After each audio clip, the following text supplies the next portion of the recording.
Cela n'a pris que 7 secondes. En moins de temps qu'il n'en faut pour prendre une profonde inspiration, le navire de passagers Ableani, dont le nom signifie ironiquement sirène, a disparu sous la surface du Danube, entraînant avec lui les personnes à bord, juste devant le Parlement hongrois.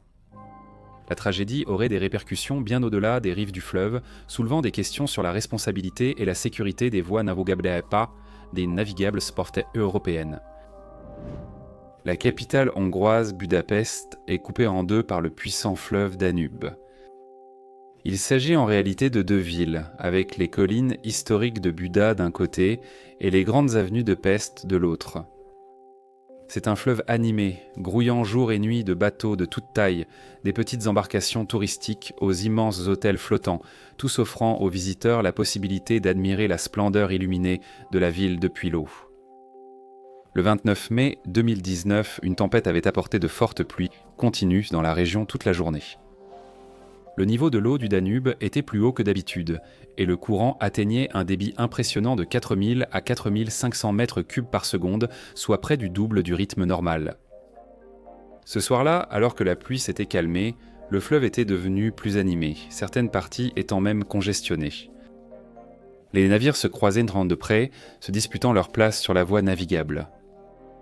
Parmi ces navires se trouvaient le Ableani, ou Sirène, et le Viking Seagull. Ils étaient totalement opposés. Le Ableani, ou Sirène, était un petit navire à passagers construit en 1949 en Union soviétique, à l'usine navale de Koursan, en Ukraine actuelle. C'était un navire à passagers motorisé de type Moskvitch de 50 tonnes, mesurant seulement 27 mètres de long et 5 mètres de large. Il était exploité par Panorama Deck Limited depuis 2003 comme bateau de promenade pour les touristes et les événements privés. Le Ableani était dirigé cette nuit-là par le capitaine Laszlo Lombos, fort de près de 40 ans d'expérience.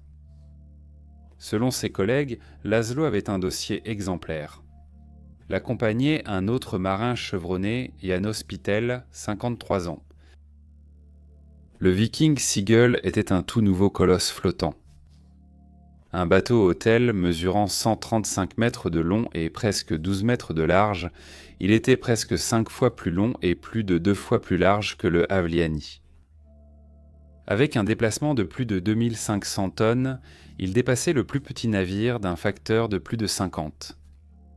Le Viking Seagull, commandé par le capitaine ukrainien Yuri Chaplinski, voyageait de Budapest à Passau en Allemagne. À bord se trouvaient 7 membres d'équipage, 43 employés d'hôtel et 184 passagers. Au crépuscule du 29 mai 2019 à Budapest, les deux navires s'apprêtaient à naviguer sur le Danube. À 20h20, le Ableani a commencé sa croisière touristique d'1 heure avec 33 touristes sud-coréens et 2 membres d'équipage hongrois à bord. La majorité des Coréens voyageaient en famille. Le plus jeune avait 6 ans, le plus âgé 71. Parmi eux se trouvait Kim Jong-mi avec sa sœur, son frère et sa fille Yoonara. À 20h47, après avoir descendu la rivière jusqu'à une section du centre-ville, le Ableani a fait demi-tour sous le pont à Shchechny et a entamé son voyage de retour vers son point de départ à la place Jésaï-Marie. À peu près au même moment, le Viking Sigyn quittait son point d'amarrage en amont sur la rive gauche, juste après le pont Achen. Le navire a commencé son voyage en longeant la rive gauche à une vitesse lente d'environ 2 km par heure. Le capitaine Cieplinski a ensuite affirmé qu'il avançait lentement pour permettre à ses passagers de mieux admirer le magnifique bâtiment du Parlement hongrois à l'approche. C'était trop lent pour le Ableani. À 20h56, ils ont rattrapé le Viking Seagull qui avançait lentement et ont décidé de dépasser le plus grand navire en passant sur son côté bâbord tout en faisant retentir un signal pour leur faire savoir qu'ils étaient là. Le plus petit navire a alors rapidement dépassé l'hôtel flottant. Après avoir dépassé le Parlement, le Viking Seagull a accéléré et tracé une trajectoire pour passer sous le pont Marguerite. Pour une raison inconnue, le capitaine Chaplinski n'a pas prévenu le Ableani qu'il allait le dépasser, ni émis aucun signal. Vers 21h, ne comprenant pas que le Viking Seagull voulait doubler, le Havliani s'est aussi engagé sous le pont. À 190 mètres du plus grand navire, le Havliani s'est passé de la droite à la gauche du bateau hôtel. Il était désormais sur la trajectoire du Viking Seagull. Toujours inconscient de la présence du plus petit navire, le capitaine Chaplinski a continué d'augmenter la vitesse de son bateau, atteignant environ 12 km/h avant le pont. C'était plus rapide que le Havliani, et à mesure qu'ils approchaient du pont Margaret, les deux navires se rapprochaient de plus en plus. Ils ont traversé le pont en même temps. À exactement 21h05 et 35 secondes, la jeune Mie et sa famille étaient assis à l'arrière du Havliani. Sans prévenir, son frère s'est mis à crier et Yang Mi s'est retourné pour regarder droit dans les yeux d'un autre passager. Mais ce n'étaient pas les yeux de quelqu'un sur le Havliani. C'était un peu les yeux de quelqu'un voyageant sur le Viking Seagull. À ce moment-là, le plus grand navire, qui avançait maintenant à 13 ou 14 km/h, est entré en collision avec la poupe du Havliani. Ensuite, tout s'est passé si vite que notre explication prendra plus de temps que la tragédie elle-même. 2 secousses ont eu lieu. La première a eu lieu lors de la collision des navires, faisant tourner le Havliani. La seconde, c'est c'est lorsque le Viking Seagull a roulé sur le plus petit navire, le poussant sous l'eau.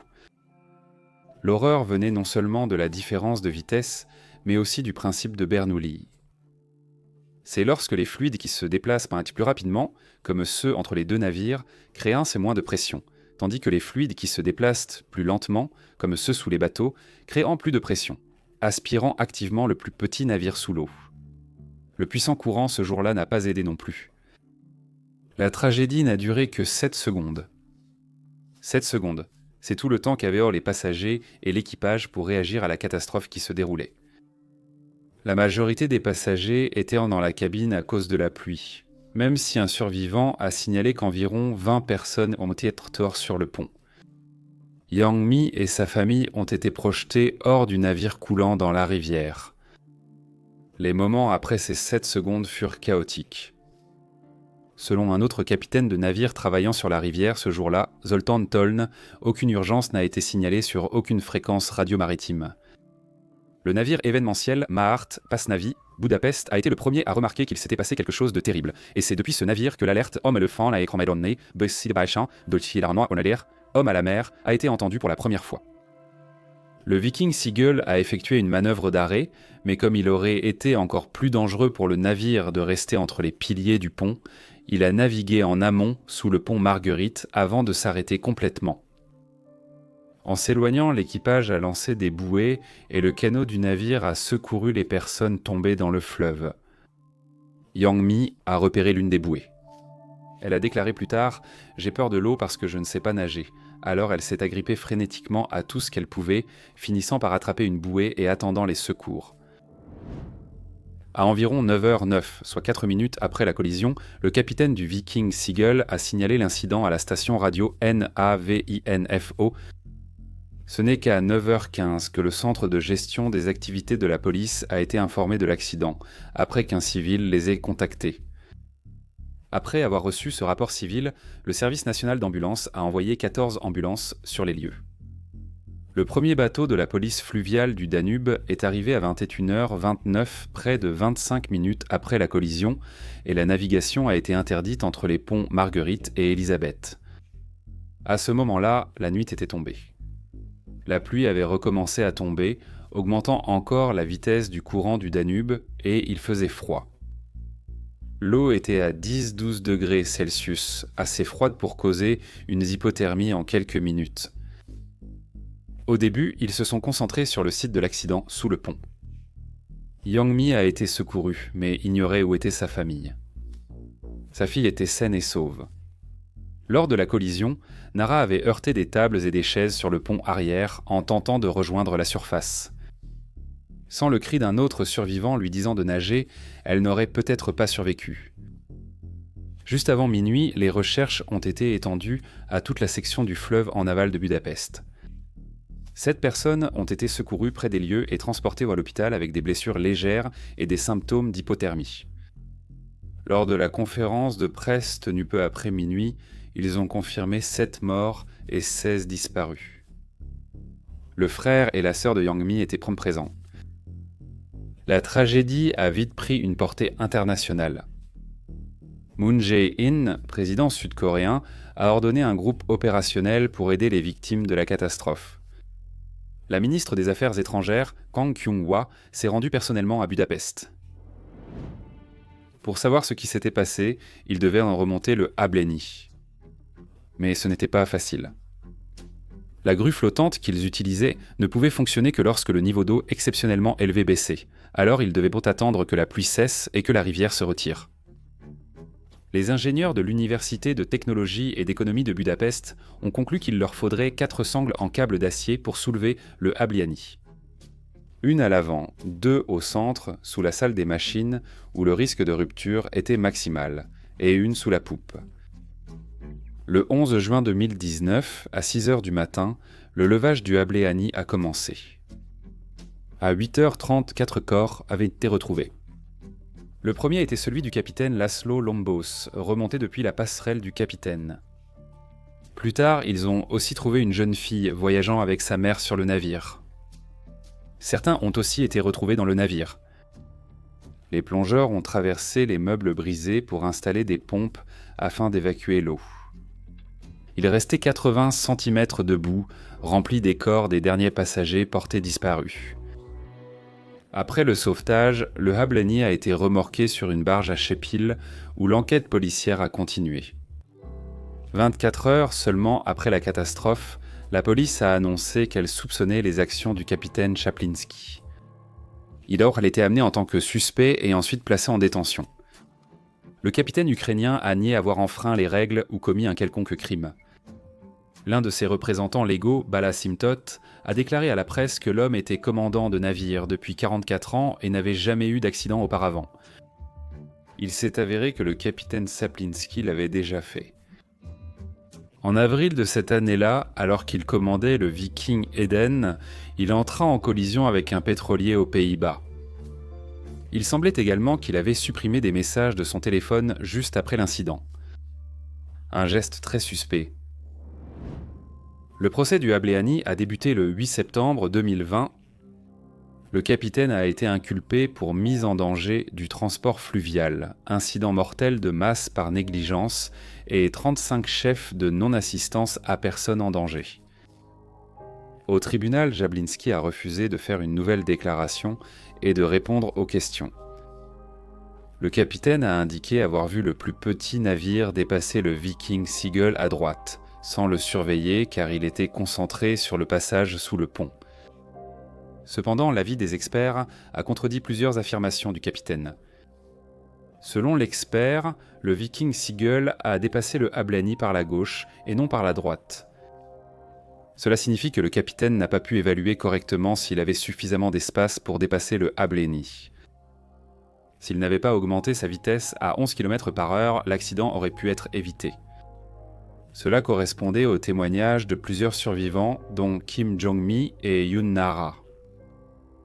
Le 26 septembre 2023, le tribunal central de district de Budapest a condamné le capitaine à 5 ans et demi de prison en première instance. Mais cela a été annulé par le tribunal métropolitain de Budapest le 15 janvier 2024, qui a invoqué un parti pris judiciaire.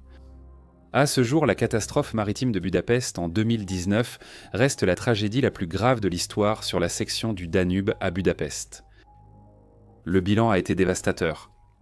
27 personnes ont perdu la vie, dont 25 passagers sud-coréens et les 2 membres d'équipage hongrois du navire, tandis qu'une personne est toujours portée disparue malgré d'importantes recherches. À la suite de l'accident, le tourisme fluvial hongrois a souffert et la plupart des touristes sud-coréens ont quitté la Hongrie presque immédiatement après. De nombreux autres ont annulé des croisières et excursions sur l'eau, causant de lourdes pertes financières.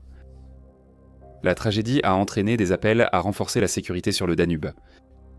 Plusieurs propositions ont été faites, notamment la réduction du trafic fluvial, l'interdiction ou la restriction de la circulation des bateaux, hôtels et l'amélioration de la communication sur le fleuve. La catastrophe maritime de Budapest en 2019 rappelle à quel point une tragédie peut survenir rapidement, même dans les cadres les plus pittoresques. En seulement 7 secondes, la vie de 27 personnes a été fauchée. Des familles ont été brisées et les eaux tranquilles du Danube sont devenues un cimetière.